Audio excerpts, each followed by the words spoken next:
सोमनाथ मंदिर के मामले को लेकर बुद्धिस्ट इंटरनेशनल नेटवर्क के द्वारा सोमनाथ मंदिर ट्रस्ट के ट्रस्टी चेयरमैन माननीय नरेंद्र मोदी इनको तथा भारत के प्रधानमंत्री नरेंद्र मोदी इन्हें हमने एक लीगल नोटिस भेजी। मीडिया के जरिए से दिसंबर 2020 को सभी राष्ट्रीय मीडिया में खबर आई थी कि सोमनाथ मंदिर के नीचे क्या है, इसका जीपीआर सर्वे के द्वारा आईआईटी गांधीनगर के आर्कोलॉजिस्ट लोगों ने सर्वे किया, अत्याधुनिक तकनीक से सर्वे किया और 32 पेजेस का पृष्ठ 32 पेजेस का एक रिपोर्ट उन्होंने सोमनाथ मंदिर ट्रस्ट को सुपुर्द किया और उस रिपोर्ट की ये जानकारी बताती है कि नीचे 3 मंजिला बौद्ध विहार है, जबकि ये सर्वे 2017 को किया गया। मीडिया में 2017 को इसकी कोई खबर नहीं है, मगर दिसंबर 2020 को ये खबर है।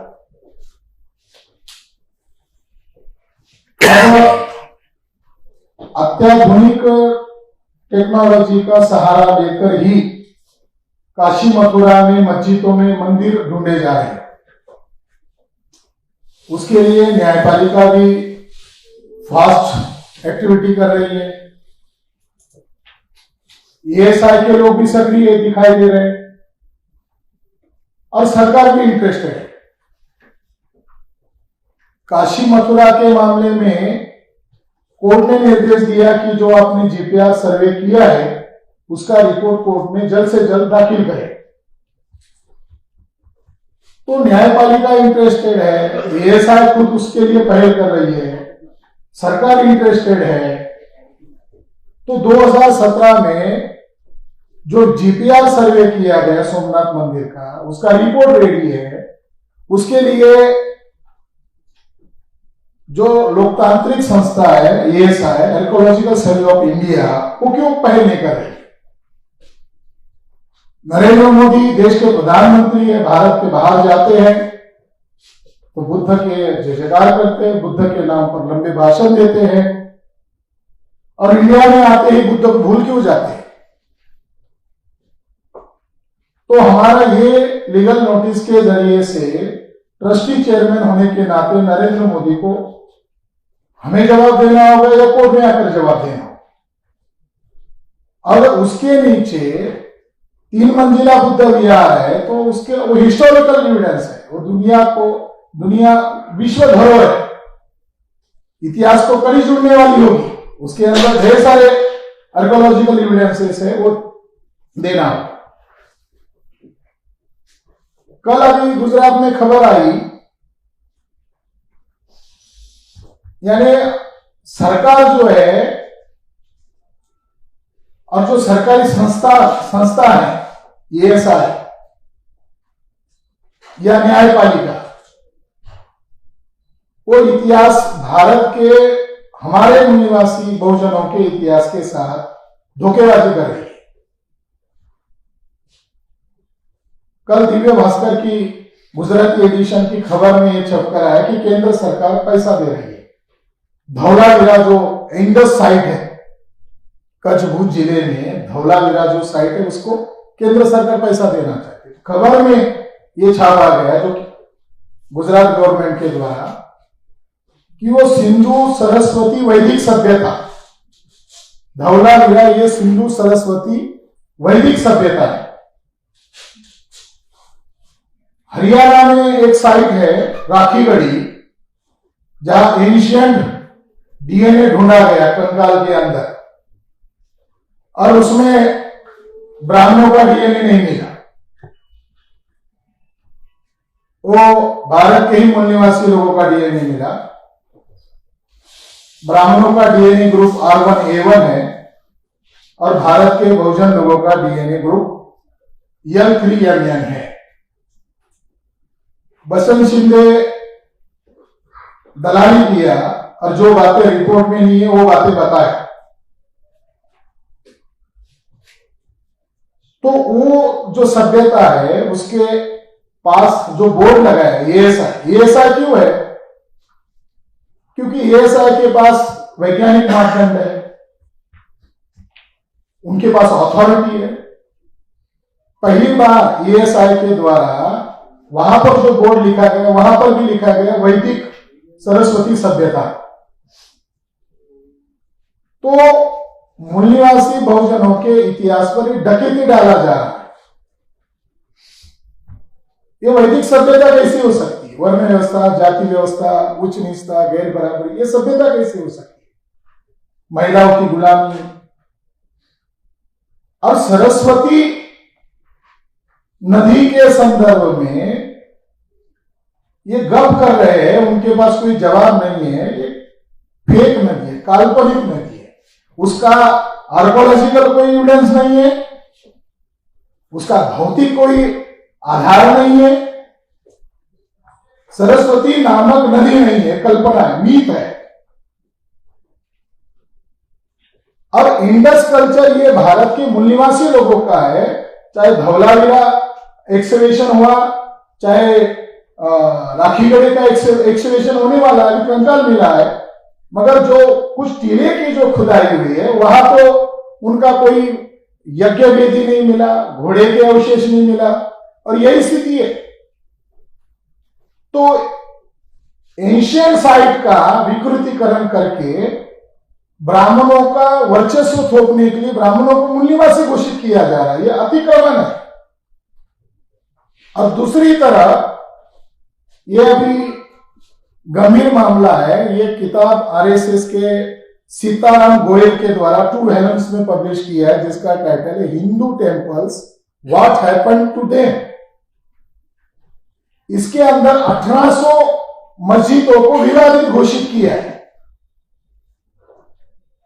और 1800 मस्जिदों में मंदिर के अवशेष है या मंदिर है ऐसा दावा किया है।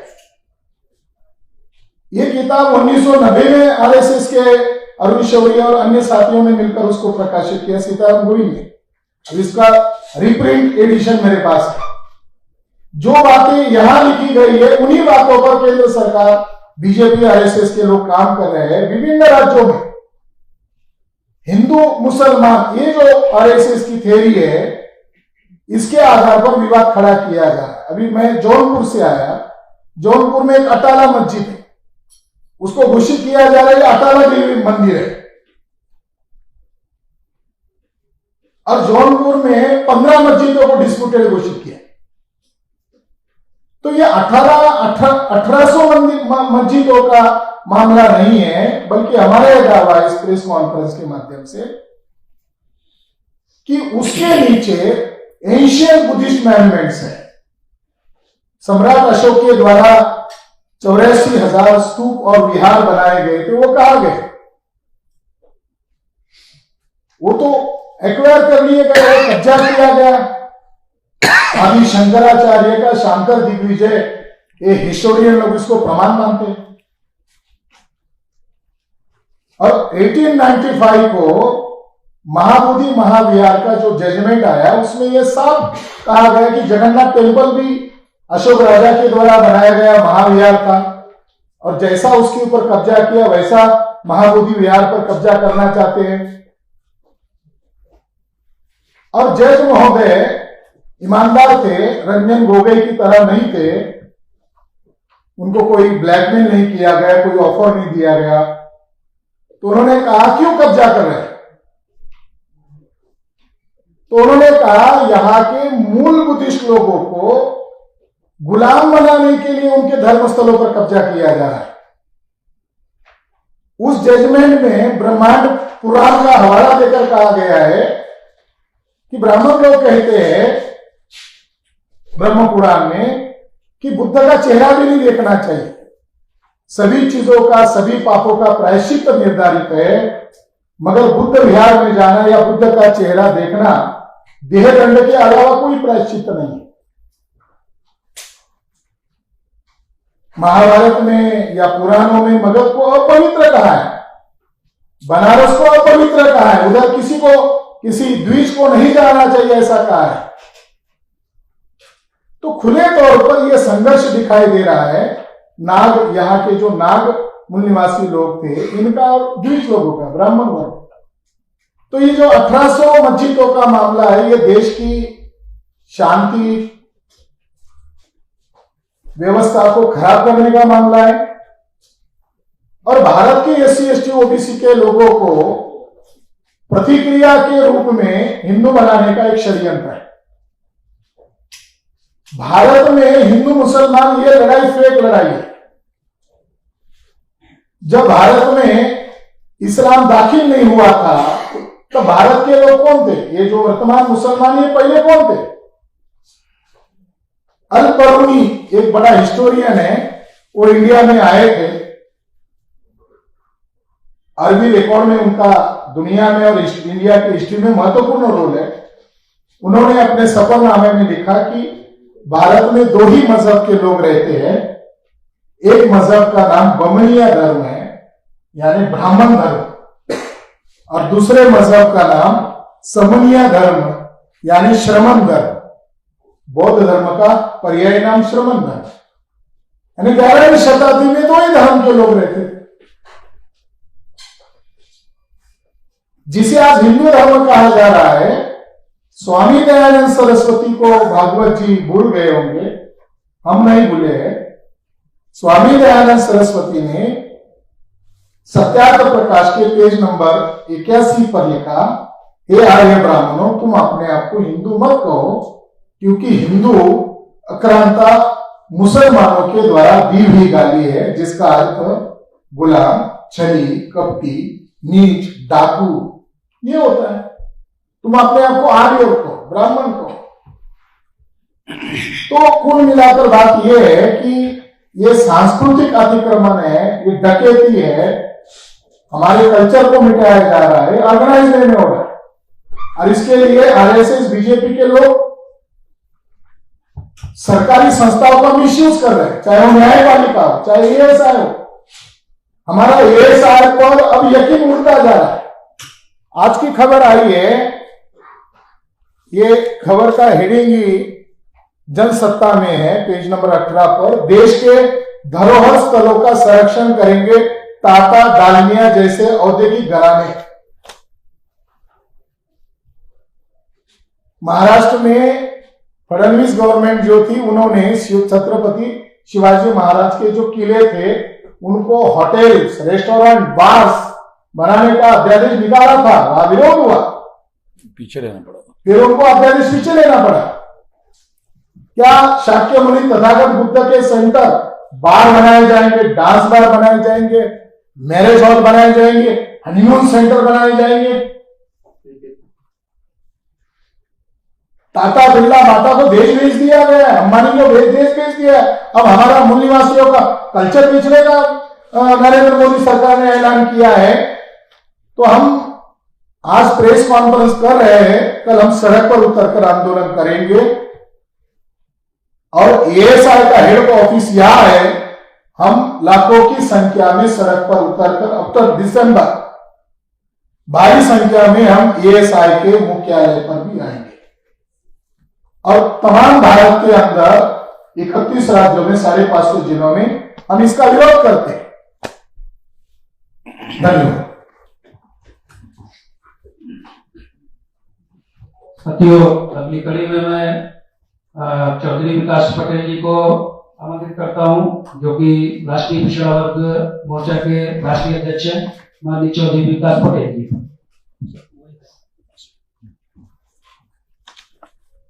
धन्यवाद। हेलो हेलो, धन्यवाद। पत्रकार बंधुओं, अभी प्रोफेसर विलास खराग जी ने जो बातें उठाई, सारी की सारी बहुत ही महत्वपूर्ण और मौलिक बातें हैं। इस देश की जो गौरवशाली विरासत है, इस देश का जो गौरवशाली इतिहास है, उसको मिटाने की कोशिश देश में लंबे समय से चल रही है, उसको दबाने की कोशिश चल रही है। देश के प्रधानमंत्री नरेंद्र मोदी जी जब विदेश में जाते हैं तो तथागत बुद्ध और सम्राट अशोक के देश से आए हैं ऐसा बोलते हैं और लंबा चौड़ा भाषण भी करते हैं तथागत बुद्ध और सम्राट अशोक पर।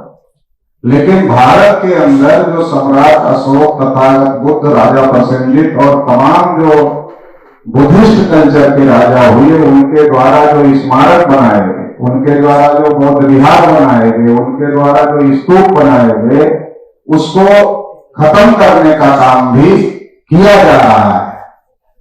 अभी सोमनाथ मंदिर का जो मामला खड़ा किया गया है, तो सोमनाथ मंदिर के नीचे 3 मंजिला बौद्ध गुफाएं और बौद्ध विहार है, ऐसा मीडिया में खबरें छप करके आए। लेकिन सोमनाथ मंदिर के नीचे जब बौद्ध गुफाएं और बौद्ध विहार निकली तो उस पर सरकार भी चुप है, एसआई भी चुप है और सभी लोग चुप है। लेकिन 1800 मस्जिदों के नीचे मंदिर है, ये मुद्दा लगातार खड़ा किया जा रहा है, एक के बाद एक, एक के बाद एक, एक के बाद एक। पहले अयोध्या का मुद्दा था और उसके बाद में कानून आ गया कि ये आखिरी मुद्दा है, इसके बाद कोई ऐसा मुद्दा नहीं खड़ा किया जाएगा। लेकिन फिर भी अभी काशी मथुरा का नया मामला आ गया, उत्तर प्रदेश के जौनपुर में अकाला मस्जिद का मामला आ गया और 1800 की लिस्ट पूरे भारत में है।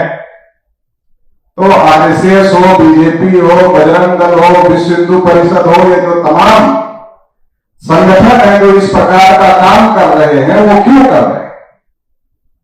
वो इसलिए कर रहे हैं कि इस देश में जो ब्राह्मण है वो अल्पसंख्यक है 3.5% और 3.5% लोग लोकतंत्र में अपने वोट से गांव में सरपंच का चुनाव नहीं जीत सकते। अगर उन्हें प्रधानमंत्री बनाना है तो उसके लिए उन्हें जन समर्थन चाहिए। तो जन समर्थन वो ओबीसी के लिए कोई काम ऐसा तो कर नहीं रहे, ओबीसी उनको जन समर्थन दे।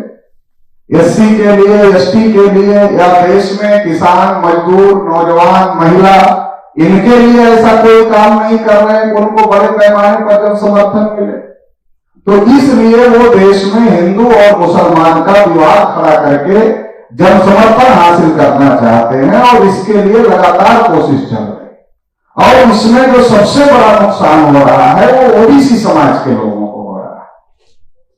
ओबीसी समाज के लोगों को दोनों प्रकार से इसका नुकसान हो रहा है। एक तो जो तथागत बुद्ध की, सम्राट अशोक की जो गौरवशाली विरासत है, वो हमारी गौरवशाली विरासत है, उस विरासत को छुपाया जा रहा है, उस विरासत को दबाया जा रहा है, उसको खत्म करने की कोशिश की जा रही है।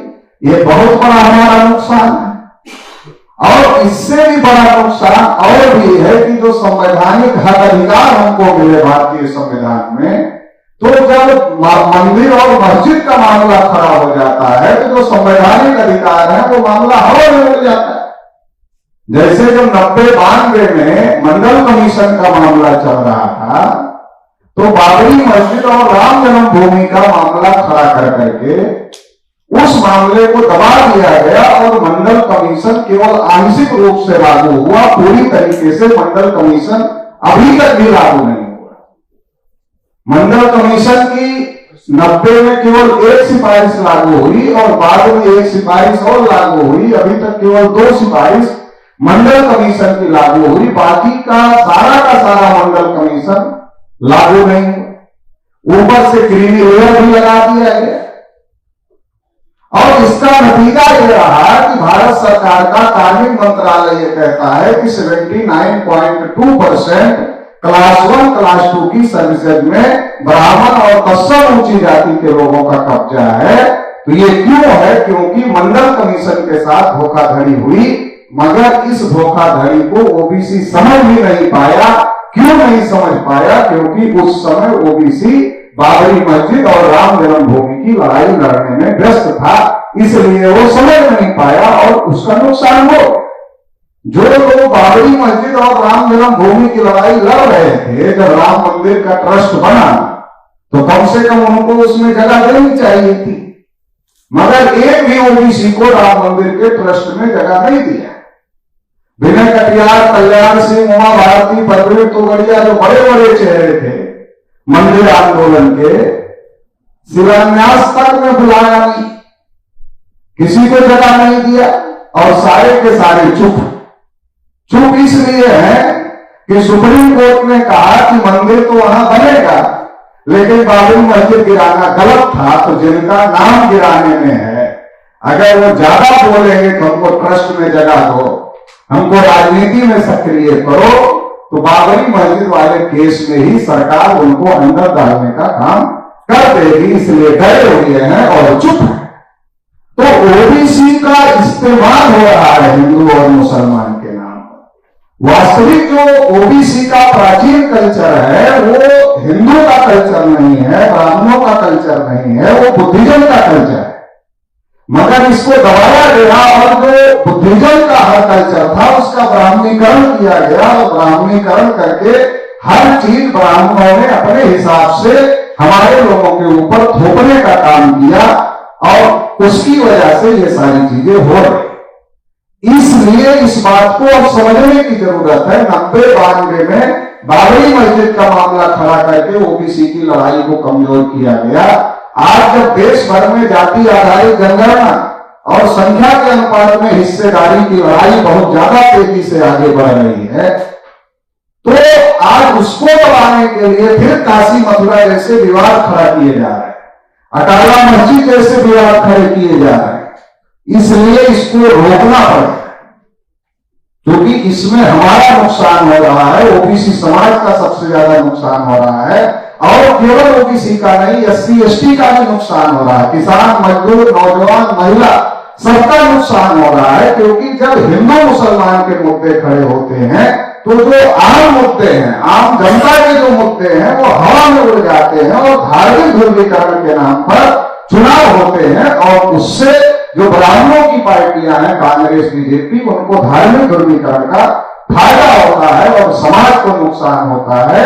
इसलिए जो बुद्धिस्ट इंटरनेशनल नेटवर्क के द्वारा जो ये आंदोलन घोषित किया जा रहा है, राष्ट्रीय पिछड़ा वर्ग मोर्चा की तरफ से हम लोग इसका जाहिर समर्थन करते हैं और पूरे देश भर में पूरी ताकत के साथ इस आंदोलन को मजबूत किया जाएगा, अभियान चलाया जाएगा। इस देश की जो गौरवशाली विरासत है उसको ना अडानी, अंबानी, टाटा, बिरला के कब्जे में जाने दिया जाएगा और जो ब्राह्मणवादियों के कब्जे में है, ब्राह्मणों के कब्जे में है, वहां से मुक्त कराया जाएगा। तमाम जो बड़े बुद्धिस्ट सेंटर हैं वो ब्राह्मणों के कब्जे में है, उसको मुक्त कराया जाएगा। और जहां जहां उनका कब्जा है, क्योंकि जब आप जमीन के नीचे की बात कर रहे हो तो जमीन के नीचे जिसका है उसको सुपुर्द करो, सोमनाथ मंदिर के नीचे जिसका है उसको सुपुर्द करो। नहीं तो जो कानून बना था अगर उसको मान लेते तो फिर नहीं होगा ऐसा। लेकिन जब ऐसा कर रहे हो तो जो वास्तविक विरासत जिनकी है उनको सुपुर्द करना पड़ेगा और इसके लिए हर लड़ाई में राष्ट्रीय पिछड़ा वर्ग मोर्चा पूरी ताकत के साथ में शामिल रहेगा। बहुत बहुत आभार, धन्यवाद। धन्यवाद माननीय चौधरी विकास पटेल जी। साथियों, मैं अभी आमंत्रित करना चाहूंगा माननीय वामन मेश्राम साहब, जो राष्ट्रीय अध्यक्ष हैं वामशेफ भारत मुक्ति मोर्चा, वह राष्ट्रीय संरक्षक हैं बुद्धिस्ट इंटरनेशनल नेटवर्क व राष्ट्रीय पिछड़ा वर्ग मोर्चा। तो मैं आमंत्रित करता हूँ माननीय वामन मेश्राम साहब को, जो अपनी बात। मैं केवल 2-3 मुद्दे ही आप लोगों के सामने रखना चाहता हूँ। पहला मुद्दा तो ये है कि जो प्रधानमंत्री का पद है, कॉन्स्टिट्यूशनल संवैधानिक पद है, बहुत खेद के साथ और बहुत दुख के साथ ये कहना पड़ रहा है कि आरएसएस के लोग उसका इस्तेमाल कर रहे हैं। ये सबसे ज्यादा गंभीर बात है। ये बात में ये जो एग्जाम्पल्स है लोगों ने दिए उसके आधार पर ही मेरा कहना है। दूसरा मुद्दा ये है कि आरएसएस के कुछ ब्राह्मण लोग फैसले कर रहे हैं और मोदी जी केवल उस पर अमल करने का काम कर रहे हैं। फैसले करने का काम मोदी जी नहीं करते। तो मोदी जी को आरएसएस के लोगों ने सीओ बना के रखा। एक तो कॉन्स्टिट्यूशन में पीएम है, कॉन्स्टिट्यूशन के अनुसार कार्यकारी सत्ता प्रधानमंत्री के नियंत्रण में, एग्जीक्यूटिव पावर। तो इसलिए वो कार्यकारी सत्ता जिनके पास है कॉन्स्टिट्यूशन के अनुसार, वो निर्णय नहीं कर रहे। आरएसएस के लोग निर्णय कर रहे हैं और नरेंद्र मोदी केवल इम्प्लीमेंट करने का, अमल करने का काम कर रहे हैं। इसलिए हम कह रहे हैं कि नरेंद्र मोदी को आरएसएस के लोगों ने सीओ बना के रखा है। ये कॉन्स्टिट्यूशन में जो प्रधानमंत्री का पद है, ये भारत के आजाद भारत के इतिहास में ये सबसे बड़ा अवमूल्यन है। बहुत ज्यादा दुख की बात है। तीसरी महत्वपूर्ण बात यह है कि बुद्धिस्ट इंटरनेशनल नेटवर्क के द्वारा जो भी आंदोलन किया जाएगा, उस आंदोलन को सारे देश भर में हमारा 567 जिलों में 4000 से ज्यादा तहसीलों में नेटवर्क फैला हुआ है। तो इस संगठन के शक्ति के द्वारा हम लोग इसका समर्थन करेंगे सारे देश भर में। कुछ दिन पहले आप लोगों को याद होगा 6 अक्टूबर 2022 को हम नागपुर में आरएसएस के हेडक्वार्टर को घेरने के लिए 4.5 लाख लोगों का मोर्चा निकाले थे। तो वो सारा रिकॉर्ड अवेलेबल है। तो इस तरह का बड़ा आंदोलन सारे देश भर में खड़ा किया जाएगा। और आखिरी बात कहना चाहूंगा प्रेस कॉन्फ्रेंस में कि मुस्लिम लोगों को इस हिंदू मुसलमान के चक्कर में नहीं पड़ना चाहिए। ब्राह्मणों को और हम मुसलमानों को आपस में निपटने दें, हम निपट लेंगे। मुसलमानों को इसके शामिल नहीं होना चाहिए। मुसलमानों के शामिल होने की वजह से ये मामला हिंदू मुसलमान बन जाता है। और जो SC/ST OBC के लोग हैं, हजारों सालों के इग्नोरेंट लोग हैं, तो धार्मिक भावनाओं के वशीभूत जो है, क्योंकि वो मुसलमानों के साइड में खड़े नहीं हो सकते, इसलिए वो मुस्लिम के विरोध में जो भी पक्ष होता है उसके साइड में खड़े हो जाते हैं इग्नोरेंस की वजह से। तो मैं मुस्लिम लोगों को ये अनुरोध करता हूं कि ये मामला हिंदू मुसलमान का है, बिल्कुल भी मुस्लिम लोगों को विड्रॉ कर देना चाहिए ये सारी इशू। क्योंकि इस संबंध में अगर कोई इंक्रोचमेंट मुस्लिम लोगों के द्वारा हुआ है तो ये बात की बात है, उसके पहले ब्राह्मणों का इंक्रोचमेंट है। अगर हम हिस्टोरिकल बहुत ज्यादा बारीकी से अध्ययन करने की कोशिश करें तो पुष्यमित्र शुंग के द्वारा सम्राट बृहदत्त मौर्य की हत्या करने के बाद पुष्यमित्र शुंग के द्वारा, ये जो ब्राह्मण व्यक्ति था, उसके द्वारा सम्राट बृहदत्त मौर्य जो मौर्य खानदान का आखिरी राजा था, उसकी हत्या करने के बाद ये सारा मामला देश में खड़ा किया गया। हिस्टोरिकल सारी बातें सारी अवेलेबल है। और कई 100 साल के बाद रामायण, कई 100 साल के बाद में महाभारत लिखा गया है। ये सारे डॉक्यूमेंट्री एविडेंस है, पुरातात्विक एविडेंस है। उसको प्राचीन प्राचीन प्राचीन प्राचीन प्राचीन ब्राह्मण लोग क्या कहते हैं? प्राचीन प्राचीन प्राचीन। अरे कितने प्राचीन भाई, जब तुम आए ही नहीं थे उसके पहले रामायण लिख दिया क्या है? अजीब किस्म की बात है। तुम जब भारत में विदेश से आए ही नहीं, यूरेशिया से, तब तुमने रामायण लिख दिया, तब तुमने महाभारत लिख दिया। कहां चलेगा? तुम जब यहाँ आए थे ही नहीं यहाँ। तो ये बातें अब दूसरे लोगों को शायद समझ में नहीं आती होगी, मगर हम लोगों को ये बात हिस्टोरिकल डॉक्यूमेंट के आधार पर समझ में आती है और सबूतों के आधार पर हम ये बातें कह रहे हैं। इसलिए इन मुद्दों पर हम आने वाले समय में बहुत बड़ा देशव्यापी आंदोलन खड़ा करेंगे। तो हिंदू मुसलमान होगा ही, तो ब्राह्मणों में और मूल्यवासियों के बीच में झगड़ा होगा। अगर ब्राह्मणों में और मूल्यवासियों के बीच में झगड़ा होगा तो मामला हिंदू मुसलमान का होगा ही नहीं। जब हिंदू मुसलमान का होगा ही नहीं तो इसमें जो SC ST OBC और तमाम जो लोग हैं वो उनके समर्थन में आने का सवाल ही नहीं। तो ये हम लोग समझ रहे हैं। दूसरी महत्वपूर्ण बात जो है वो कि यहाँ इस देश में जो जिसे क्षत्रिय वर्ण के लोग कहा जाता है, अगर हम उसका बारीकी से अध्ययन करें तो ये मौलिक रूप से जो क्षत्रिय भारत में ये तो नाग लोग हैं। इसके भी सारे एविडेंस मिल रहे हैं। और अभी जो क्षत्रिय वर्ण के लोग हैं, बिहार के लोगों को ये बात, जो क्षत्रिय वर्ण के लोग हैं उनको समझ में आ रहा है हमारे पुरखे तो नाग है। नाग मतलब सांप नहीं, नागवंशी लोग हैं। राजस्थान के राजपूत लोगों ने इस बात को समझने की कोशिश की। ऐसे तमाम जगह पर अब क्षत्रिय लोगों को ये बात समझ में आ रही है।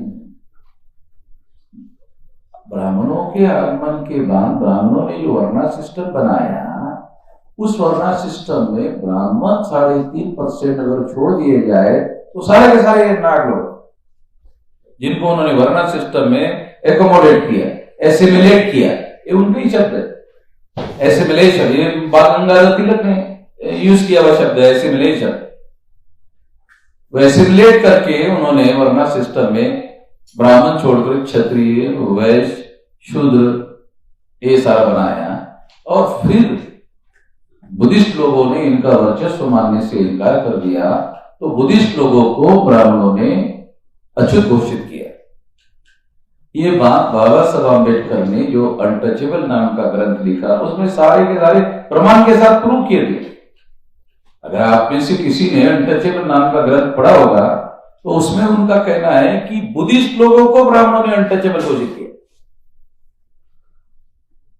सामान्य बात नहीं है। तो इसलिए ये जो कह रहे हैं, तो जो 1800 मंदिर जो है वो है, मस्जिदों का रेफरेंस देकर के कहा, मैं दावे के साथ कहता हूं इसके पहले भी इवन अयोध्या में जो खुदाई हुई, ऐसे समय में खुदाई, जब ये बीमारी सारे देश भर में फैली थी, जब कोरोना फैली थी, उस समय वो खुदाई कर रहे थे और केवल सरकार देख रही थी और किसी मीडिया वालों को वहां खुदाई में क्या मिल रहा है वो देखने के लिए अलाउ नहीं था, वहां आने के लिए अलाउ नहीं था। क्योंकि उसी समय की उन्होंने खुदाई की, क्योंकि उस समय वो सारी चीजें वहां उपलब्ध हो रही थी, मिल रही थी, सारे पुरातात्विक प्रमाण वहां बोल रहे थे अयोध्या के अंदर। छुपाने की कोशिश करने के बावजूद भी अभी भी कम से कम 10% जो सबूत है पुरातात्विक, वो ये शो कर रहे कि वो बुरी जगह है। ऐसे भी एविडेंसेस है कि उस जगह पर बुद्ध ने 16 साल निवास किया। जो अयोध्या की जगह है ना, उस जगह पर बुद्ध ने 16 साल निवास किया। 3000 भिक्षुओं का निवास होता था और वहां बुद्ध जो है प्रवचन करते थे। जो अयोध्या की जगह है वहां, ये सारे एविडेंसेस है। आप लोग सुनकर हैरान हो जाओगे, पाली भाषा में बहुत पहले दशरथ जातक कथा है। दशरथ जातक कथा है। दशरथ जातक कथा में बोधिसत्व राम है। पुष्यमित्र शुंग के द्वारा सम्राट बृहदत्त मौर्य की हत्या करने के बाद दशरथ जातक से बोधिसत्व राम को उठाकर रामायण लिखा, तो चोरी है। ये आरएसएस के लोगों को, आरएसएस के ब्राह्मणों को जो अपने को बहुत पंडित मानते हैं, मैं चुनौती देता हूं उनके पांडित्य को। कितनी औकात है देखते हैं, आ जाओ सामने। हमें कितने तुम्हारे पास सबूत है? केवल मीडिया का सहारा लेकर झूठ का डेली प्रोपेगेंडा करते रहते हैं। आम आदमी जो सबूत वेरीफाई नहीं कर सकता, अरे ये बातें जो सबूतों को वेरीफाई कर सकते हैं उनके सामने उठा तो माना जाएगा तुम लोगों की कितनी औकात है। तो मैं ये जो कह रहे हैं, ये एक मुद्दा उठा रहे हैं गुजरात का, तो मैं इनको अनुरोध करना चाहता हूं, ये सारे मुद्दों को क्लब करके ये मामला राष्ट्रीय स्तर पर उठाया जाए। एक दो मामला नहीं है, सारे के सारे जमीन के नीचे खोदोगे, ये जमीन के ऊपर से चलते चलते आने वाले लोग, इनका जमीन के नीचे क्या मिलेगा? तो हमारा है। तो ये अब सामान्य एविडेंस नहीं हमारे पास में, ये जो एविडेंसेस है हमारे पास में सामान्य एविडेंस नहीं, पुरातत्विक एविडेंसेस है। अंग्रेजों के द्वारा बाकायदा आर्कियोलॉजिकल सर्वे ऑफ इंडिया का सर्वे है। वो सर्वे का रिपोर्ट रिकॉर्ड में अवेलेबल है, सारा का सारा। ऐसे ही नहीं है हवा भाई। तो उसके आधार पर ये बात हो रही है, तो मैं उनको अनुरोध करता हूं कि इस तमाम मामले को क्लब किया जाए और क्लब करके ये लड़ाई लड़ी जाए। हम लोग सारे देश भर में इसका समर्थन करेंगे। धन्यवाद। सवाल दो। अभी सभी साथी सवाल कर सकते हैं। सर, मेरा आपसे प्रोफेसर जी आपसे सवाल है कि आप कह रहे हैं कि 2017 में सर्वे हुआ, उसके बाद सर्वे को दबा लिया गया, फिर किसी तरीके से 2020 में न्यूज आई, उसके बाद आपको इतना समय क्यों लगा मीडिया के सामने आ रही है? 2020 में खबर आने के बाद ही हमें पता चला।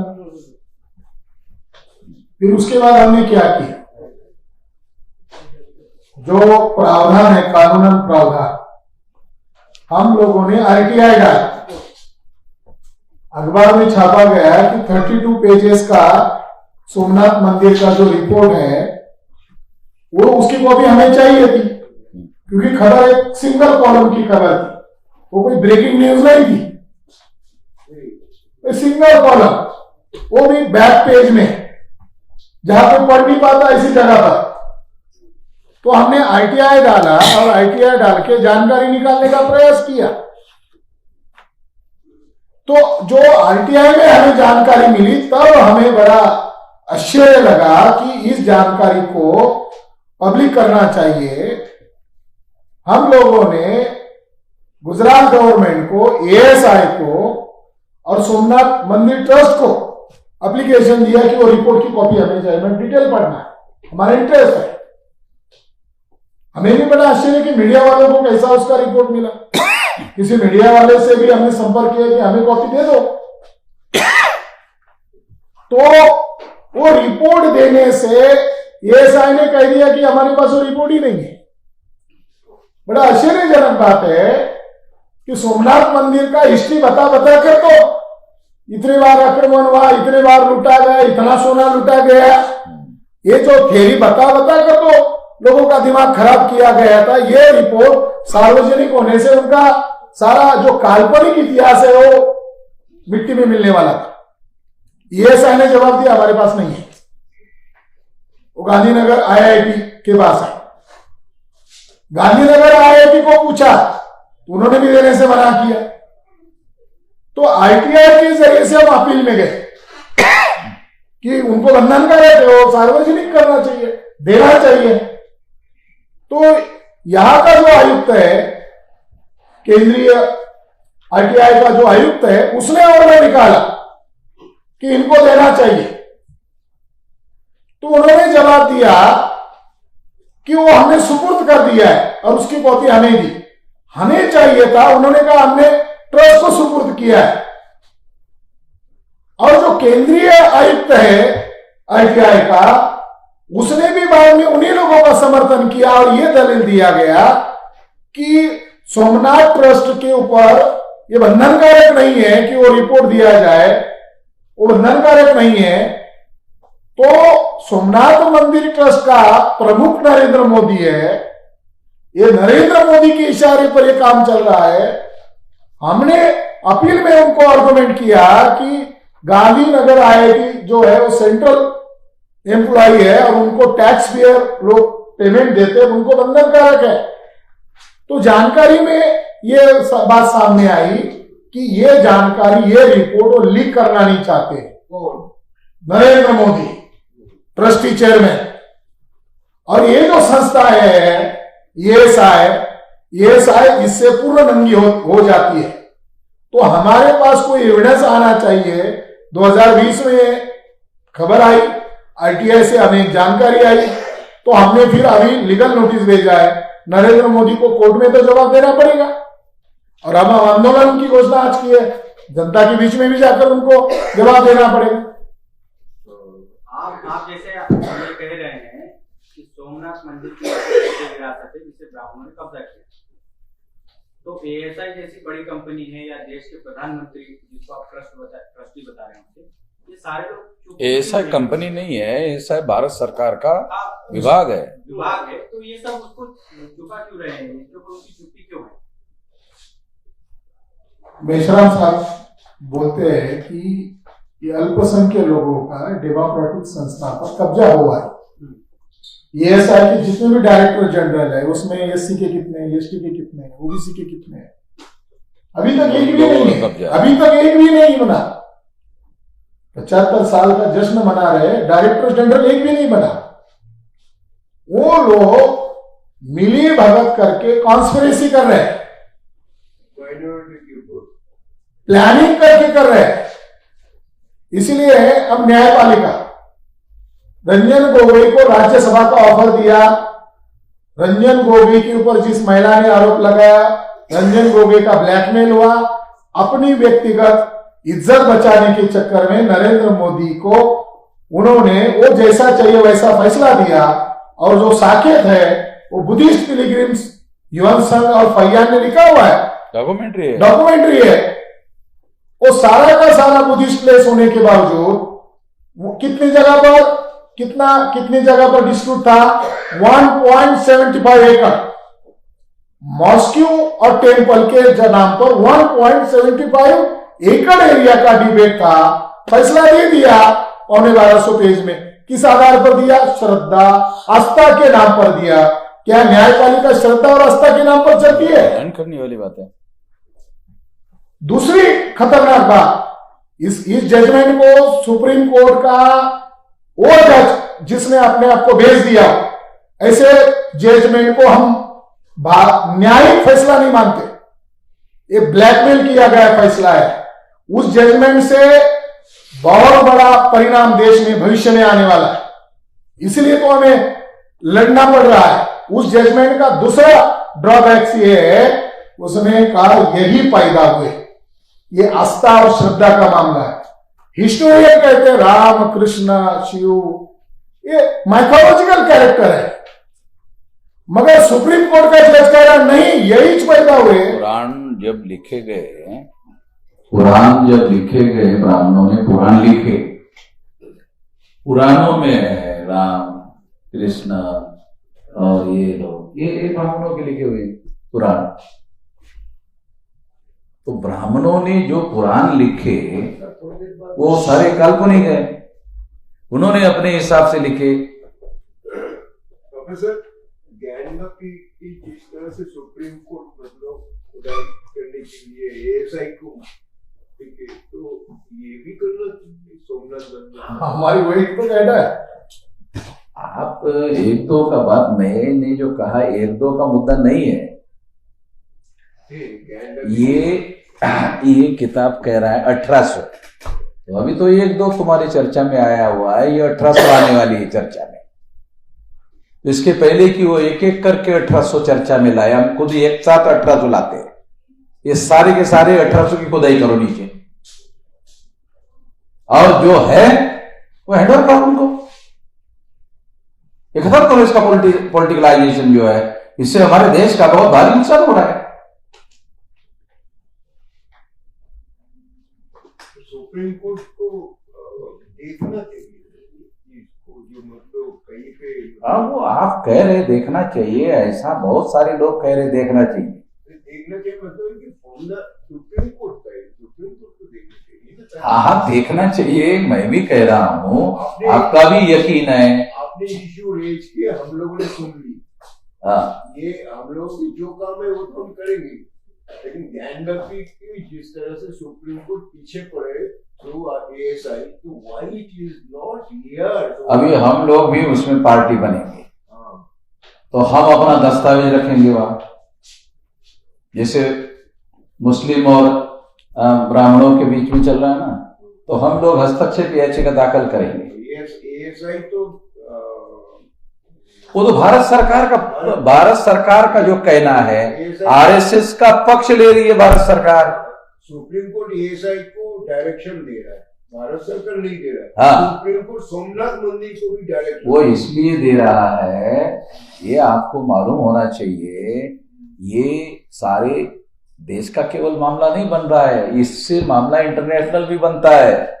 इस वजह से उनके सामने ये समस्या होती है कि सवाल इंटरनेशनल लेवल पर खड़े होते हैं, तो उनको ये शो करना है सुप्रीम कोर्ट कर रहे हैं, हम थोड़ी कर रहे, हम भाजपा नहीं कर रहे, हम RSS नहीं कर रहे, ये सुप्रीम कोर्ट कर रहा है। तो वो सुप्रीम कोर्ट का सहारा लेकर के कर रहे हैं, ताकि दुनिया वालों को कल मान लो अमेरिका में न्यूयॉर्क में प्रेस कॉन्फ्रेंस हो, वैसे तो ये बीजेपी की या RSS के लोगों की मोदी को सलाह है कि प्रेस कॉन्फ्रेंस मत लेना, आपको जो कहते रहता है तो वो बोलते जाओ, जितना हम लिख कर देते हैं उतना बोलते जाओ। तो मैं इस बात से पूरी तरह से वाकिफ हूं कि ये लोग जो है नरेंद्र मोदी का एक काम के लिए इस्तेमाल कर रहे हैं, मगर शो ऐसा कर रहे हैं कि एक OBC को हमने देश का प्रधानमंत्री बनाया। तो वो इसलिए शो कर रहे हैं क्योंकि 52% लोग जो अभी 63 या 64% बिहार में निकले हैं, वो गिनती करने के लिए भी तैयार नहीं है। क्यों? क्योंकि फैसले अगर मोदी जी करते तो OBC की गिनती करते सारे देश भर में, वो गिनती नहीं कर रहे। पॉलिटिकल इश्यू तो आई गए, ये पॉलिटिकल इश्यू है। देखो,